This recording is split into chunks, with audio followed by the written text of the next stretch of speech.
G'day from Australia. There's lots of people who inspire me, but that doesn't mean I'm going to do the things that they do. Right.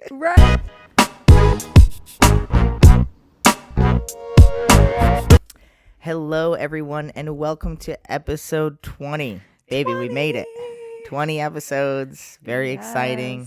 So welcome to episode 20 of Glued Together. Yeah, it's the full moon in Leo. Yes, Jangly has all the Leo vibes. Look at your outfit. You're looking very pretty today. Thank you. Your hair done. You've got your nice little, I don't even know what to call that. This? Yeah. It's not quite a vest, but it's also not a jacket. Uh-huh. I mean, it's like a 3/4 sleeve jacket. I don't know. 3/4 I'm not sleeve, good at that 3/4 stuff either, honestly, length knowing, like, the jacket. name of clothes. Yeah. It's cute, though. Thank you. Yes. You got that in Oregon, right? Back in our Oregon vibes. Yes. At the redo parlor? No. No? Oh, I thought you got it there. We got so many really Things good there. finds there. Yeah. The redo parlor was a kind of like it was a version of Plato's Closet, except for cool hippies. I'm just silencing my phone. You know. I forgot to do that. Rude.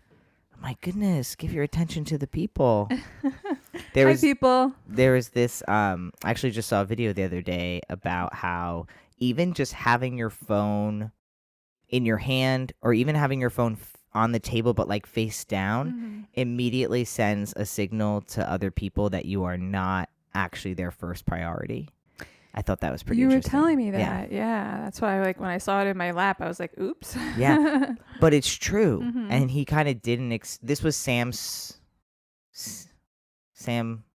I forget his name. He was the author who did the What's Your Why? Remember when your why was really popular 5 or so years ago? He's kind of does all these types of talks, and I don't know if he did a study or not per se, but it was pretty cool. And that is cool. I feel like it's very true. Yeah, I think so too. I think that because it is true. It's like if someone's phone goes off, their attention goes to that. It happened to us yesterday when we were recording. Yeah. Right? I was like, what happened? And it's like, because you got a text message and you immediately look at your phone. It's just, I feel like I almost want to say it's a natural thing. It is. Right? Yeah. But like what I want to see be more natural is like. Not doing that? Just boundaries with your phone. Like really like having routines. And typically I'm really good at like putting it on do not disturb and like I'm too good at putting it on do not disturb. Yeah, I'm so good at putting it on do not disturb that I'm bad. Yeah. That it's on do not disturb. I also am very good at ignoring people on my phone. I have like 186 unread text messages right now. But that's, some people like to go to zero. It reminds me that I have boundaries and I put them up sometimes. Yeah. I think it's important. Yeah. I mean, my text messages get answered, so that's... You have a special ring to your text and phone, so I know you're calling, so I'm like, I need to listen to this one. Right, and I have the power to override do not disturb, do I not? You do, yes. Only a few people in my life have that permission, and you are at the top of that list, my dear. So, last week, we didn't record. No, because you were sick. I want to say that the last recording was on the new moon, and now we're recording on the full moon, which is every other week, so that's not too crazy. Weeks, but no. Last week we didn't record, so you're sick. But it always feels like 2 weeks because it came out on Monday. Yeah. Then you were sick. Now the next Monday came, and now we're recording us on Thursday, but it'll come out the next Monday. So yeah, no, that's true. But overall, you got sick again. I don't know. Illness has gotten everyone. I feel like in the last 30 to 60 days, everyone I know is like, "Oh yeah, I was sick, and they were sick, and we've been sick." Yeah. So yeah, we've been showing up when we can, like finding a new type of consistency, which is like not perfect, but also feels good. Like when we are here, it's like because we really want to be here, and like we put the effort in, and But it's still. I still have this part of me that's like, you're not perfect. This isn't right. So, but we're getting back into the flow. This week for me is I'm trying to clean up all of my loose end projects so that next week I can get to it. Mm-hmm. I woke up at 4:45 today. Yeah, he is definitely good And at yesterday. waking up early to get shit done. Well, it's the only way I can get shit done. It's the only time I have. So if I have something that needs to get done, I have to make time for it before, because once 9 o'clock hits, like, I'm so tired. Yeah. Yeah, you're definitely my inspiration when it comes to that. Not that I've actually acted on it. I was going to say, I might be your inspiration, but I mean, you know, like, there's lots of people who inspire me, but that doesn't mean I'm going to do the things that they do. Right. But just knowing that it's an option for me and that I could try it. It is an option for you, babe. I know. I can't imagine you being a morning person. I just can't imagine it. Like, I feel like when we're old, like when we're like 65, I mean, that's not crazy old, but you know, it's older than we are now, right? Mm-hmm. We're going to be like, it's 30 years from now for me, right? If we're like 66, chilling, like, I feel like I'm going to be up at like 5 a.m. My body's just going to wake up. You know how like old people wake up early? I'm going to wake up. I'm going to be ready to go. I'm going to have done all the things. I'm going to have like went for my morning walk, looked at animals, fed the goats. I don't know what we're doing in 30 years. We're not having goats. But in general, I'll have lived a whole life. And then Jane Lee will wake up. And then I'll get to live my life with you. I'll have this nice balance of like my own personal life and my life with you. I mean, the changes that are starting to happen, I feel like, who knows? I mean, I know step into it. You know? That'd be amazing. The day you wake up before me, peppy and ready to go. Well, I didn't say anything about waking up before you or peppy, but I said that I might be able to start waking up early for things that are calling me forward. Okay. I love it. Yeah. Yep. So I'm just That's what you're going to do. That's what you're going to do. I also wanted to refer back to my boot journey for those that were following it. We're back on the boots. So these boots are extra special, and I wear them. You're going to get a podcast just Jane Lee's Boots. That's what we're going to name like Jane Lee's Boot Journey. Jane Lee's Boot Journey. So these boots are extra special, and I gravitate towards them on days that are energetically powerful, and so they belong to one of the most like magical, powerful women that I have had the pleasure of becoming friends with over my whole life. Her name is Dira. I wanted to guess. A magical artist. Mm-hmm. She like literally you're in her presence and you're not sure if you're on the earth or if you're in the spiritual realm. And so she just brings that, and like she gave like we have the same size foot, which is not that common among women, I feel like, which is, you know, she offers me these boots. So my actual people need to know, because you know part of the journey is knowing right. If anybody ever wants to mail me boots as part of my boot journey, I'm open to that. Okay, keep going. Let's get through this segment. So Dira and I both have a size 10 foot, which honestly, I used to never, ever admit that I had anything over a 9.5. And I can get into a 9.5 and sometimes a 9, but a 10 is usually the sweet spot. And so she like offers me these boots among other magical art items of her clothing. And yeah, like I don't wear them every day because it's like a pretty big heel for me, but they have her energy in them. Like she gave them to me at a point where she was no longer wearing them, but she definitely wore them at some point, and she infused them with her magic, because I always feel like an extra level of like powerful energy when I wear them. So thank you, Dira, if you're listening. I like that. My foot journey, since everyone comments on my feet, I have my progressive rainbow flag on today. Yes, Aiden has so many progressive socks.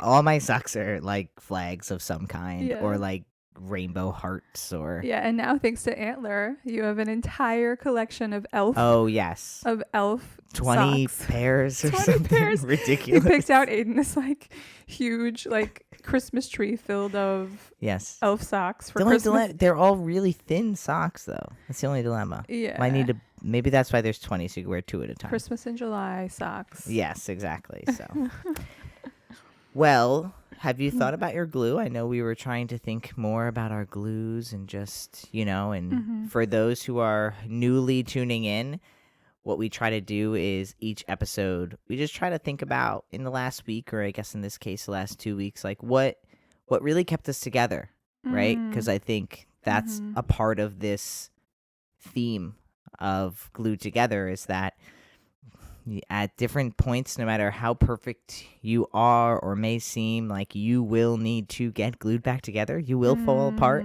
You will fall apart. Your relationship will fall apart. And you have this very active choice to stay, get back, put back together. Some relationships you're not supposed to get put back together. Some are supposed to be broken, swept up, and thrown in the trash. But, in our relationship, we have always made the conscious choice and always felt like that was the best choice, is to get back together and glue ourselves together. So in this last week and a half since we recorded last, have you thought about what kind of kept you together in the last week and a half? Yeah, so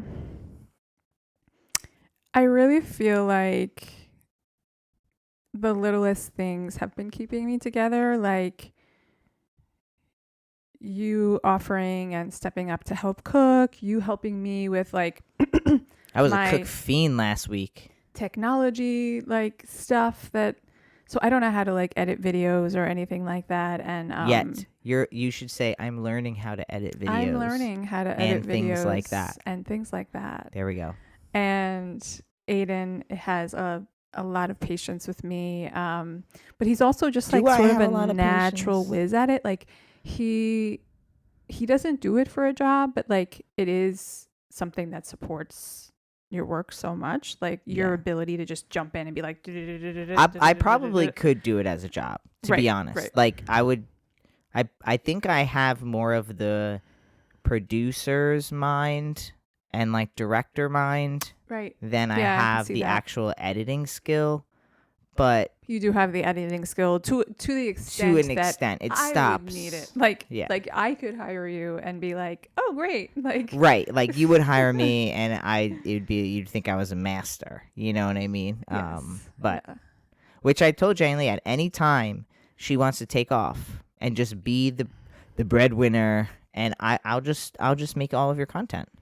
I can help you film it. I can give you ideas. Yeah, I mean, it's not the most far-fetched thing in the world. No. I mean, I would do that. Is unwritten, so let's see what happens, It's a new world. So all the little things like... Yeah, little things like, you're just like feeling supported by you in the little ways of like, man, like this little thing could really stop my day or make it like push me over the edge of like, this is too hard, and you're just like, oh, I can do that, no problem, and I'm just like, oh, okay, great, because I was about to put my head through the wall. And Antler, honestly, like me choosing to be present with him when I'm with him has been so much more easeful. Like I really been like enjoying my time with him on a new level, just because I'm just hanging out with him with like without bringing any stress from any other part of the day or no other agenda, but to like hang out with him. Like that's been really good too for me. So like giving you, I know you've been stepping more into your career again, and really trying to be more conscious about it.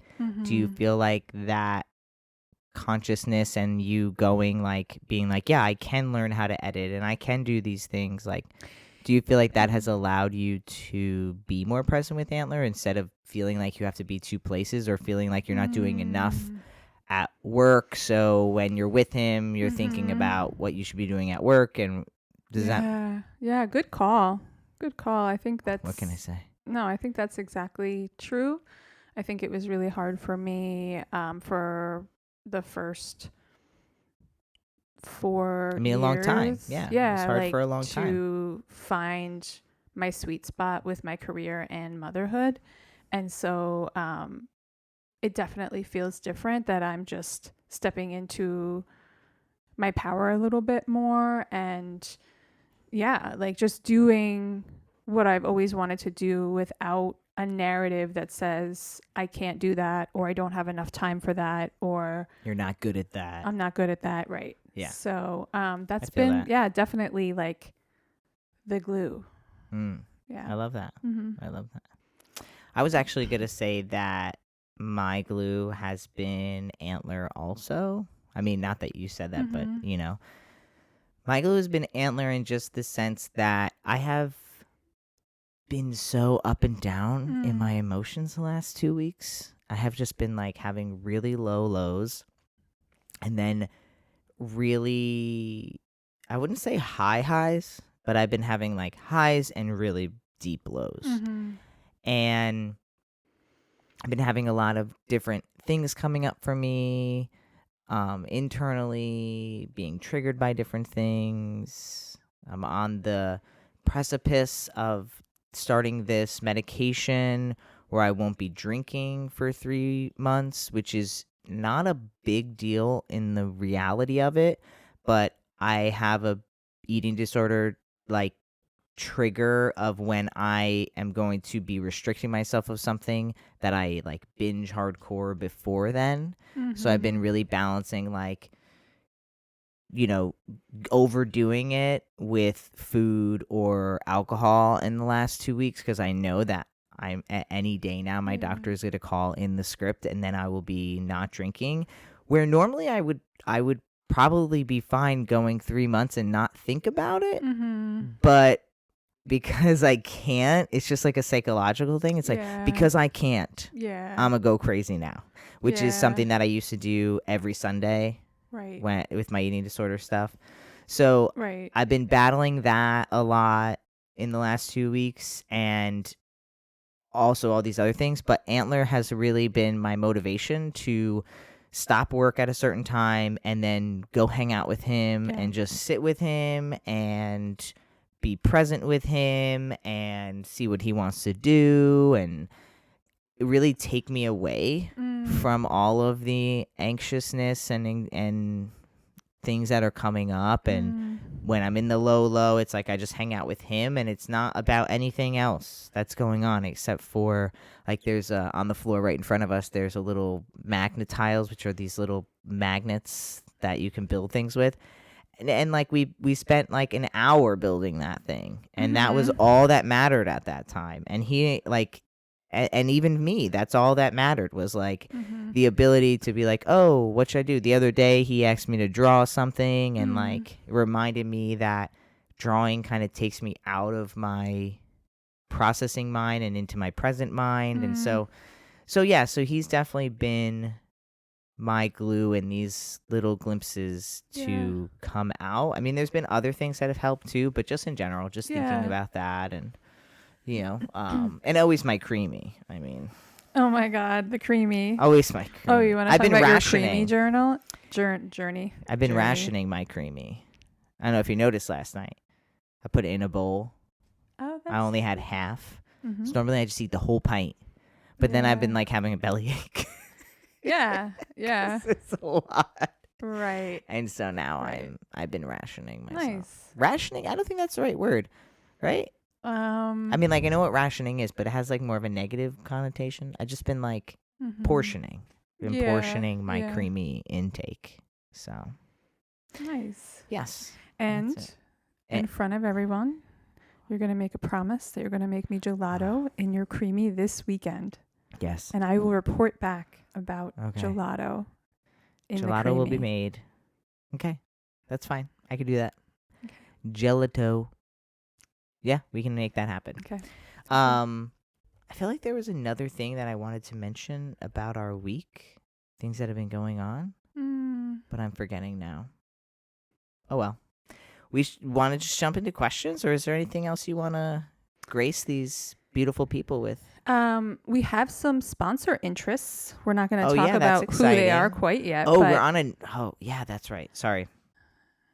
I'll shut up. Go ahead. Yeah, so we have a couple of queer/trans brands/small businesses that are interested in sponsoring the Glue Together podcast. Yeah, baby. So we're so excited to get that going and to share that with you all at the right time. Yeah. Since we were on Spotify, we have 11,000 impressions. Yeah. Hey. We're impressing upon people. Yeah. I like it. I like it. I like it. But also we have another journey that has to do with money and wealth and management that we'll definitely be sharing soon. We're not ready yet, but it's happening, and I'm very excited about that. Yeah, no, it's a big deal for us, so we'll be definitely sharing that. Yeah, the other thing that I wanted to share was about lesbian seagulls. Do you know about lesbian seagulls? I don't. So Enlighten there's this me. podcast called You're Wrong About. And I just discovered it. It's a very old podcast, but if you're interested in lesbian seagulls, you should go to You're Wrong About podcast and search. It's a little bit farther down. It's from June of 2023, and check it out. It's pretty great. Okay. That's it. That's it. Nothing more about lesbian seagulls. No. That's it. On to questions. I was going to read the questions. Yes. So did you send them to your phone? So they're on my phone, but they're also on here. So I would like to use your phone and be very inappropriate and make people think that I'm not paying attention to them. Open them on here is because we had that chat about giving that impression. I can't see your But I guess it's different if you're telling people that that's not the impression you're giving them, right? No, I think it's the same. But the point is, I hate when people do speeches. I've gone to so many events and galas where they're like doing a speech on their phone. I was just like, rude. So I'm going to be rude. But no, I can't grab your computer. It's too far away. Right, because it's connected to my mic. Okay, yeah, we don't want to mess with that. Okay. No messing with that. G'day from Australia. I'm so sorry. And thank you for creating such a wonderfully raw and honest space with Glued Together. Thank you. I have been a longtime follower of you both and then rediscovered a more personally spiritual path after being inspired by Jenny Lee's work. Hey. My question is, as people who are extremely aware of each other's emotional needs, how have you learned to give each other the space you both need to process your own emotions over the years? I personally feel quite in tune to the emotional needs of my wife, and I want to jump in to protect her and help her immediately without her voicing what she needs from me. I'm working on taking that step back and letting her express her needs before I make assumptions about what she wants. But it is not always easy when she is visibly struggling with something. Any advice? I love this question. Thank you for asking it. I'm slightly distracted in this moment. I'm just going to name it because I think I had a dream we answered this question already, and it's just like very present. But anyways. We did not answer this question already. Okay. So. At least I'm not in my records. Yeah. If we did, you're welcome. Here's a new version of an answer. Yes. Maybe the same. But so it's not perfect is my answer. We have gotten so much better at giving each other space for sure. And can we go backwards? Sure. Can you share about how I never gave you space ever? Can you share that part? Yeah. For whatever reason, I remember that it was just like super triggering for you or emotionally overwhelming for you if I said I needed space or to take space when we were having a disagreement, a tense moment, an argument. And especially at that point for me, I was still learning to react versus respond, right? And I'm still working on that. But then it was like, oh, wow, you're really needing to work on that. You mean respond over versus react? Exactly. Did I say the other one? Yeah. So, yeah. And yeah, I would let my emotions just like take over. And so like I would like the way that I was coping with it was like I would say I needed to take space because I knew that I couldn't productively have a conversation with you about it. And I didn't want to say things I didn't mean or like things I couldn't take back or like stuff that's way too hurtful. And so like I would just request the space, but then you would be like, you would take that as such a negative thing. I think you Right. took it as like I was running away from it or Right. something. Well, I think also in the early days, you didn't say I need space. You would Right. just say, this conversation's done. Or some version of that. Like, let's just be Yeah. real. Like, we're just trying to be real. Not my best years, but Yeah, yeah. like that's so you would say something like that, right? Like, we're done, right? Not done with the relationship, but like we're done with this conversation. Right. And then and like so it was you unable you knowing you needed space, but unable to actually communicate that in a healthy way. Right. Or in a kind way. Right. Right. And me in a non-threatening way. That was the other thing. Like it was always like I always took it as a threat. Yeah. And then I was unable to function when you were upset at me. I was just like I couldn't I couldn't work. I couldn't focus on anything. Like and so I didn't ever want you to leave because it was like, if I know she's mad at me, I'm not going to get anything done today. Not one thing will be done today except for me like pacing, wondering what's going on, having many conversations with you in my head, and then responding to those conversations the next time we met, even though you were not part of the conversation, but in my head, we had the conversation. Right. You know what I mean? Right. So, but yeah, so keep going. Yeah. And so that was messy. That was so messy. And over time, we started to acknowledge, like, okay, this way of doing it and this way of communicating is not working for us. And, we've been together for 14 years. So we've had a lot of time to practice.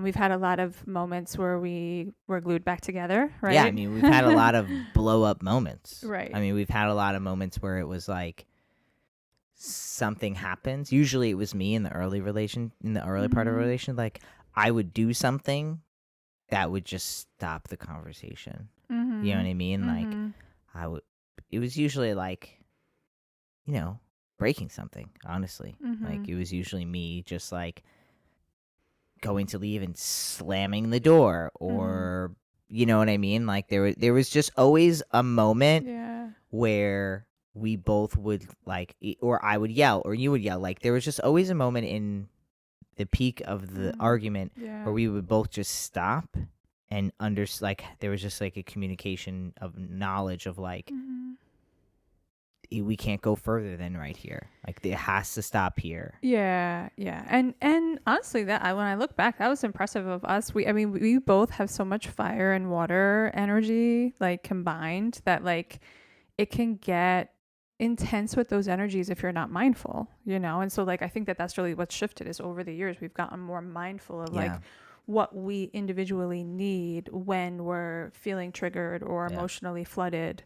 I used to call you my snapping turtle. Do you remember that? Yeah, well, that was like a very common like phrase I wouldn't use in the argument, but like every now and then. Like I think as we were learning and as you were learning about how you emotionally react, right? Well, I'd be like you're very snappy today, right? Well, like literally, like like a young Aries energy is exactly that. Like you just like snap, like with no regard, and so, I think we honestly were lucky to have some part of both of us had an understanding that we wanted to preserve this relationship. Yeah. And so that created a boundary to follow. Like, but it still was messy. It still wasn't perfect. And I was very in tune with my emotions always, but I didn't know how to properly handle my emotions. And I think honestly, testosterone helped me over the years of being on testosterone. I think it helped maybe balance out whatever was going on with me before. Because, I don't think I'm intersex or anything, but I mean, I'm transgender and there's definitely, it was hard to be a woman. You know what I mean? And so there was a lot of emotion and the inability to be present in my body and present in those emotions, but having to handle them. And I think as I grew into the man I am, I think it also helped me balance those emotions and made me really face myself and be like, do you really want to be the guy that, like, you know, walks away angrily and then, like, breaks something or, like, puts your fist through a wall? I'm never going to endanger someone else, but, like, do you really want to be the guy who endangers himself?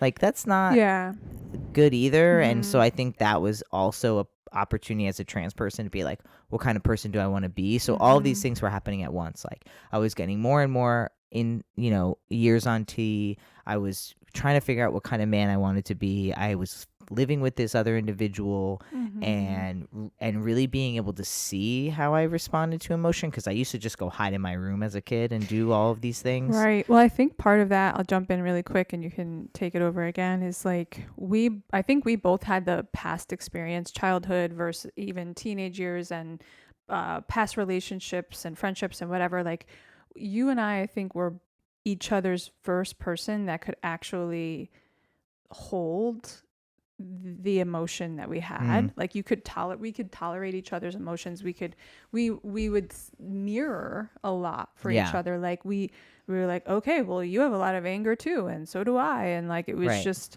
coming out in different ways. And most of the time it wasn't really about each other, but it was like, oh, okay, so like these emotions have never been safe or seen or acknowledged by any other human being, and now that you're like willing to entertain them, they're just all flooding out.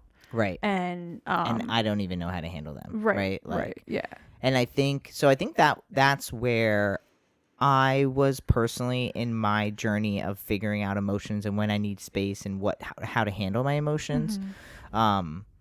And I think for you, what I saw, at least, I'd be interested to hear what you saw for yourself, but what I saw was the first time, what you were just saying, someone can hold your emotions, but also a partner who you on some level knew wasn't gonna leave at the drop of a hat. Right. And so I think maybe you saw an opportunity to dive into those emotions without this fear of like, well, what if I explode?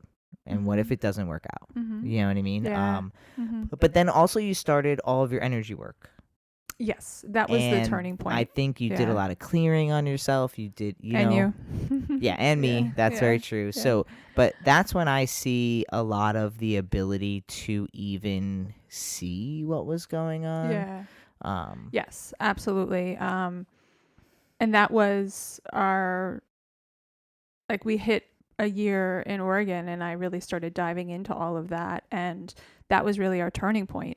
And we started meeting other people that were also on that emotional journey that we were able to like process with, and they were able to like point things out that we weren't willing to see. And we both got into therapy, and there were all of these moments that really helped us turn corners emotionally in our relationship and as individuals.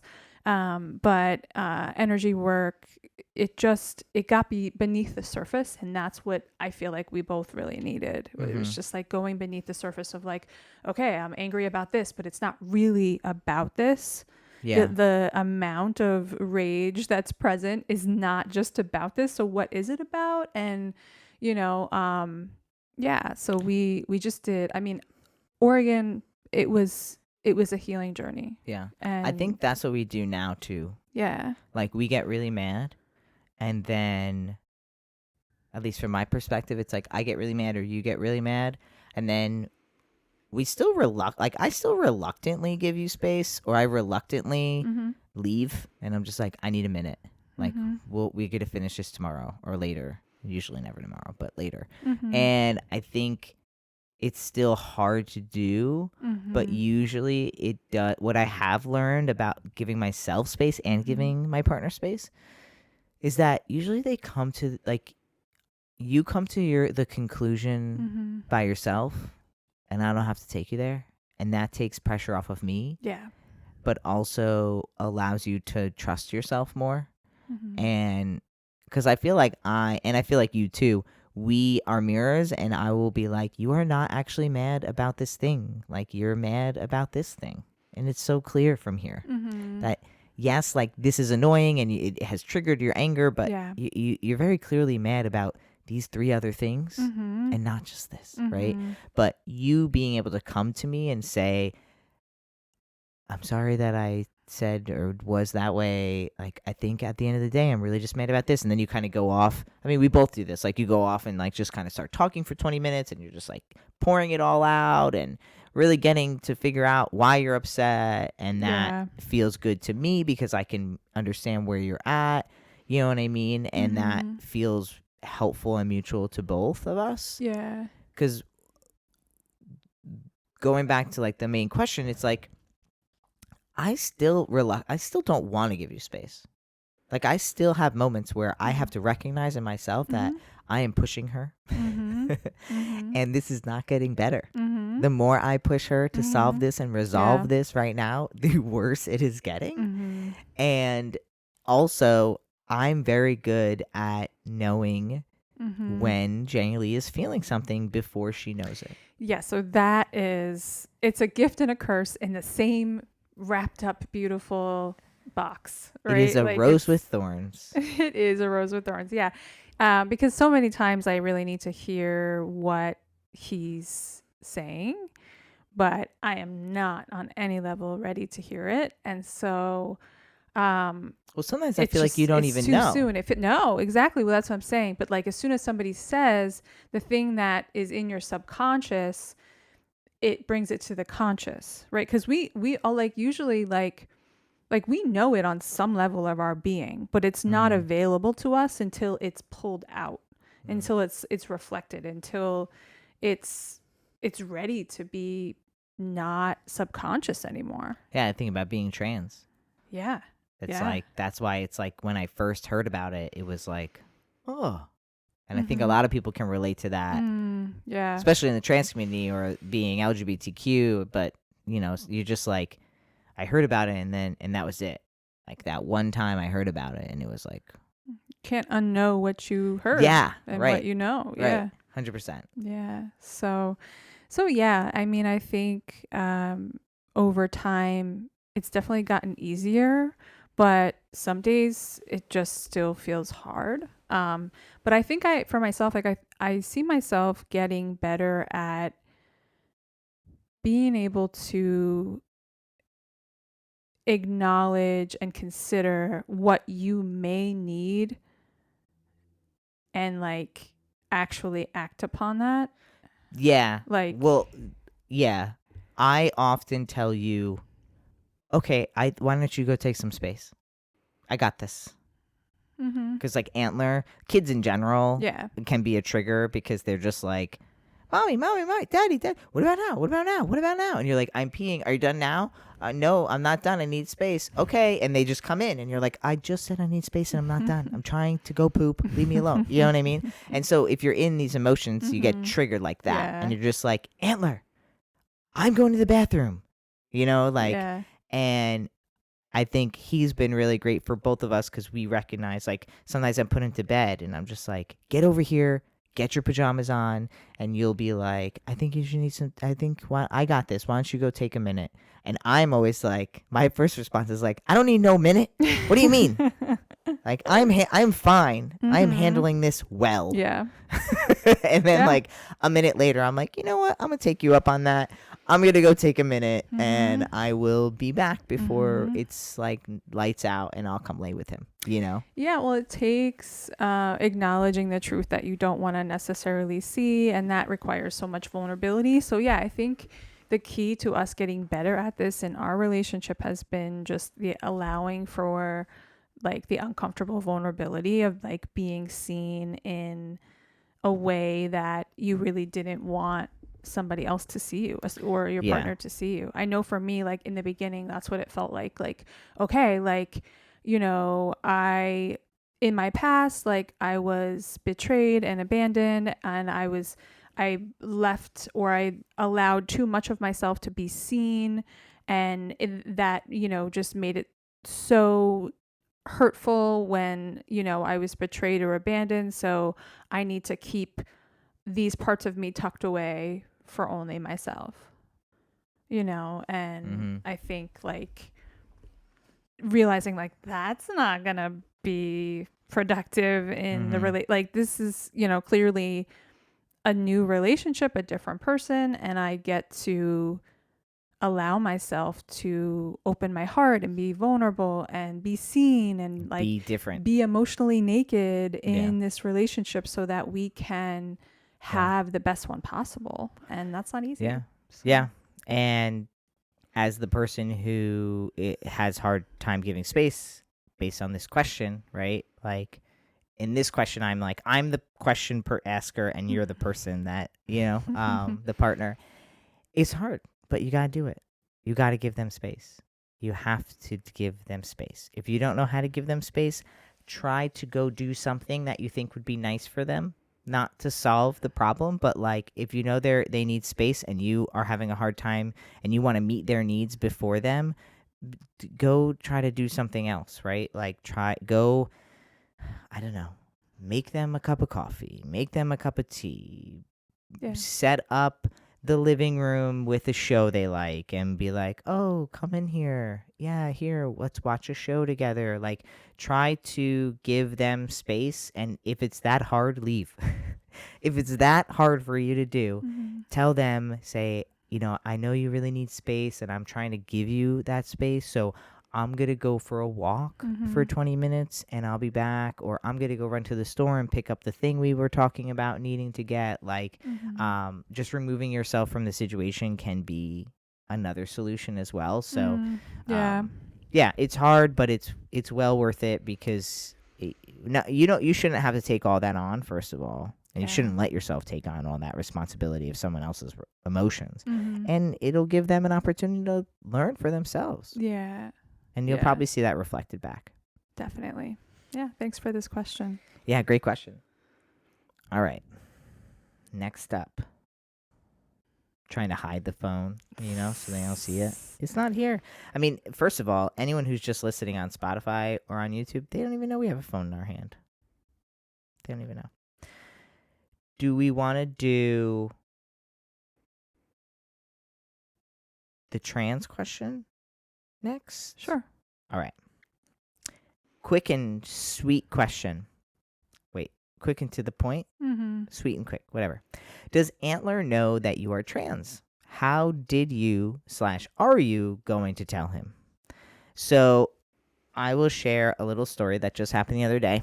And then I'd love to hear what you say to him if you talk to him about this. I actually don't think I've ever asked you that.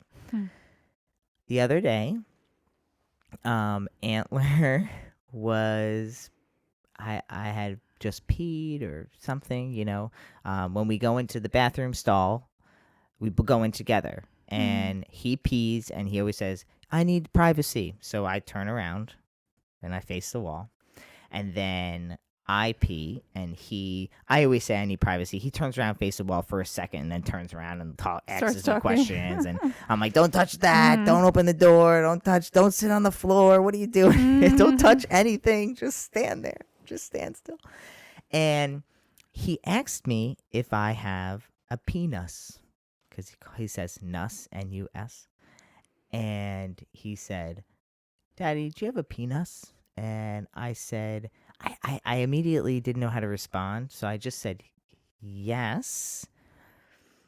But then I was like, well, I think it's important that he knows that I don't have like a biological, like a stereotypical male's penis. So I was like, yes, but Daddy's is a little different. And he was just like, what do you mean? Like, he was like, huh, what do you mean?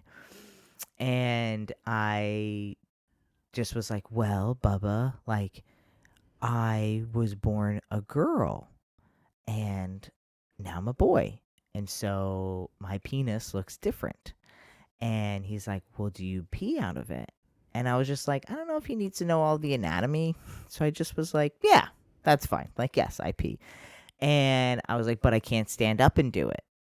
And I was like, it's cool, you can stand up, right? He's like, yeah. Like, you know, he's like thinking it's cool that he can stand up. He thinks he's cooler than me. That's fine. And I was like, yeah, so I was born a girl and now I'm a boy. And he kind of looked at me funny. I was like, yeah, you know, some people like Daddy, you know, I'm transgender and some people are born that way. And, you know, that's fine. And he was just looked up at me and he was like, all right. Like, we washed our hands and that was the conversation. And so I think that that's the approach that I'm taking with him, is that I am not hiding it from him. I am trying to talk, and we've spoken about this in the past episodes. Like, I'm trying to talk to him in his language and get him to understand what I'm saying without being like, well, let me sit down. Daddy was born this and I had a this, and then I did this and now I have that, and I take this medicine every weekend. You know what I mean? Because I think it's just too much for him to follow. But what I do want to be clear to him is that, daddy's body is different than his body, that daddy's body is not mommy's body, right? And that I am trans.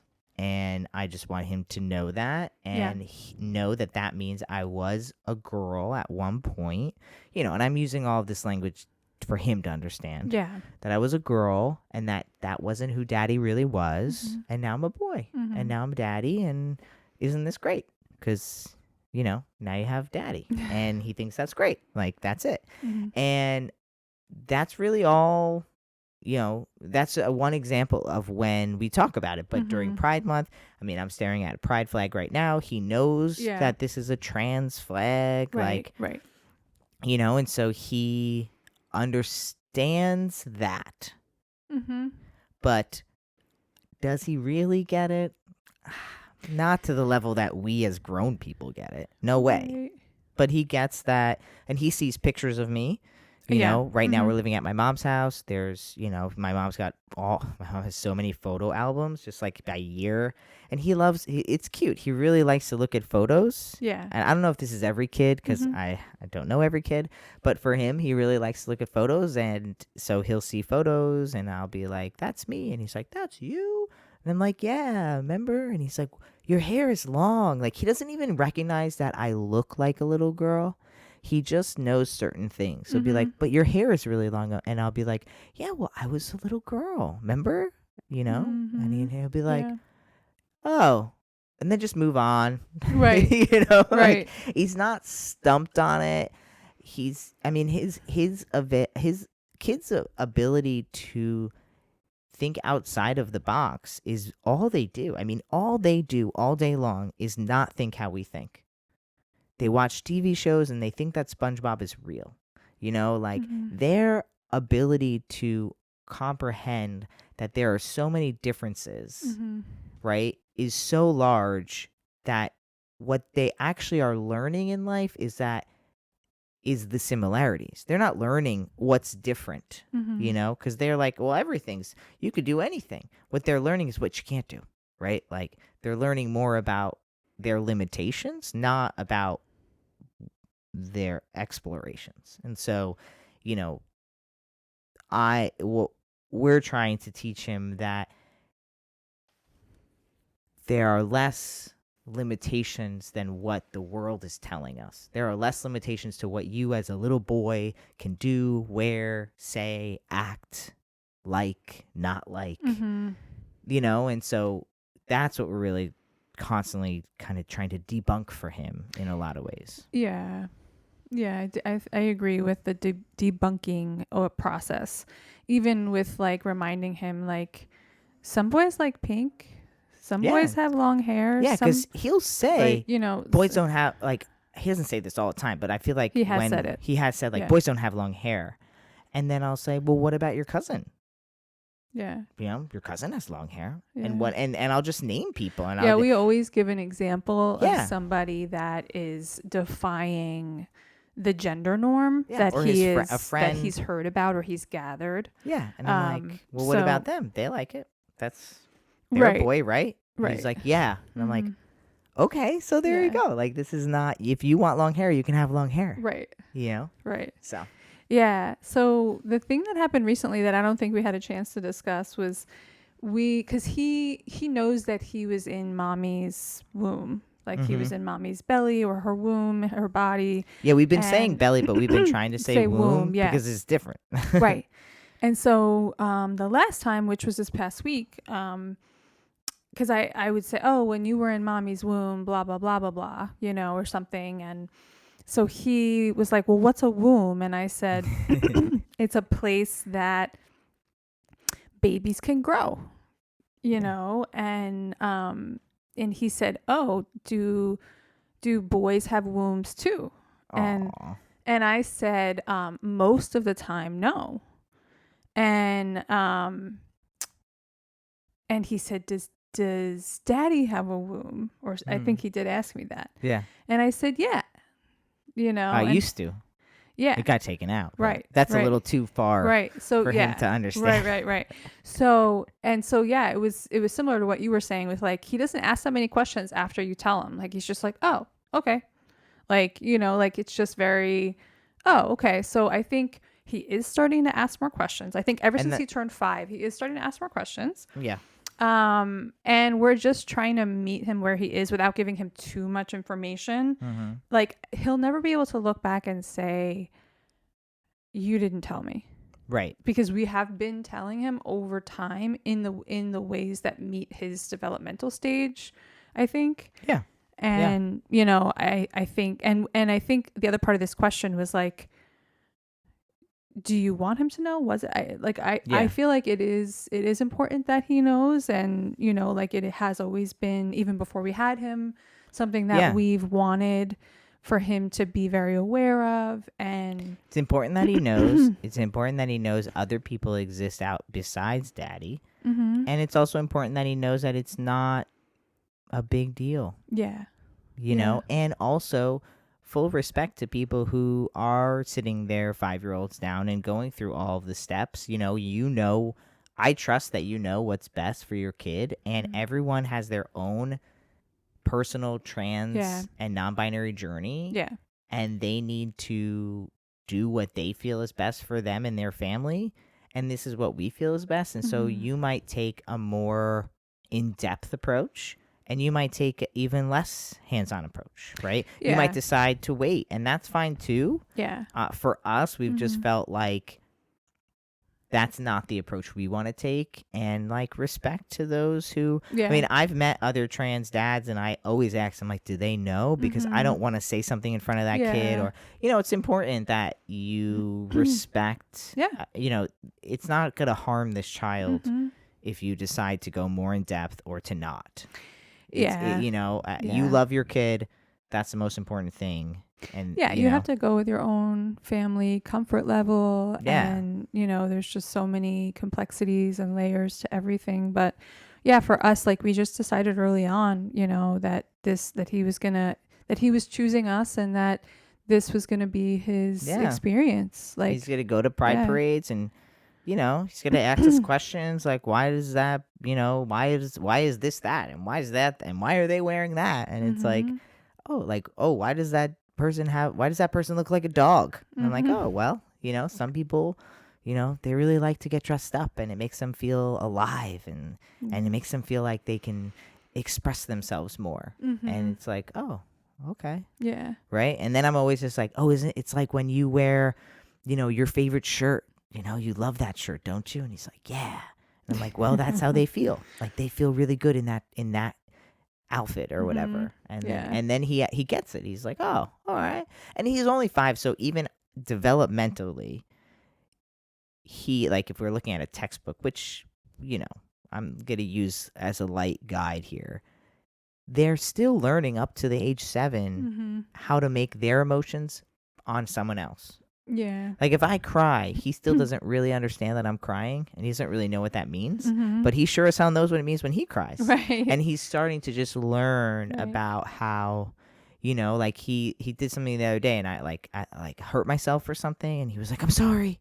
And I could tell that he could tell that was a mistake, that I had a big response, and that I might have gotten hurt. Yeah. And that was, like, really big. It was like, whoa. And so I tried to be like, oh, thank you for saying sorry. I'm okay. I just hurt my finger. Like, you see it? And he looks, like, so I think all of these are just the ways that we're approaching it. And maybe it helped, showcase the many different ways that you can have this conversation with your child. Absolutely. Yeah. Yeah. Thanks for this question. Yeah. So we want more questions. Yes. Please. Yeah. at the end of this episode, you can drop a comment. If you're on YouTube, you could drop a comment below. You can go to the description box on either Instagram. Sorry, not Instagram. Whoops. On Spotify or YouTube. And there's a link there. You can go to the Google form. You don't have to have a Google account, by the way, to fill out the Google form. You can DM us on socials. However you want to reach us, we're here. You can also email us at gluedtogetherpodcast@gmail.com. And we would love to answer your questions right here on the pod.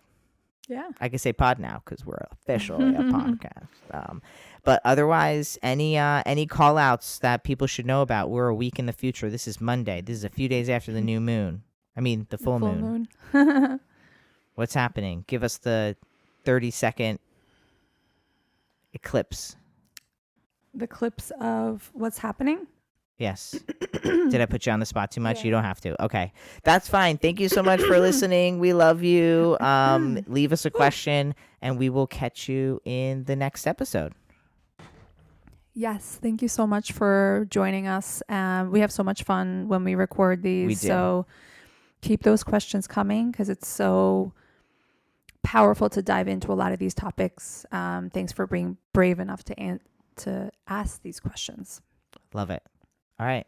Bye.